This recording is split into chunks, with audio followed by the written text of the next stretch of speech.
முதல்வர் ஸ்டாலின் ஒழிக என கூறிக்கொண்டே பொங்கல் பரிசு தொகுப்பை ரோட்டில் கொட்டிய முதியவர் வீடியோ இணையத்தில் வைரலாகி வருகிறது.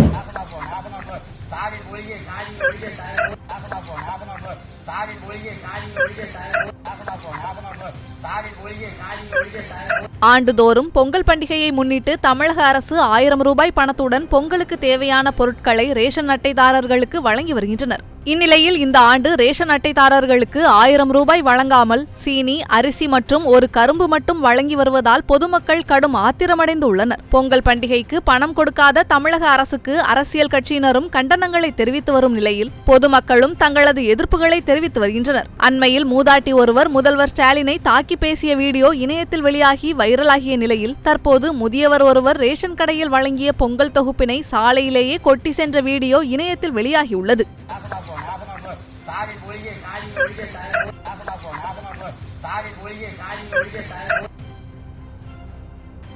செய்திகளை உள்ளது உள்ளபடி தெரிந்து கொள்ள ரெஃப்ளெக்ட் நியூஸை சப்ஸ்கிரைப் பண்ணுங்க.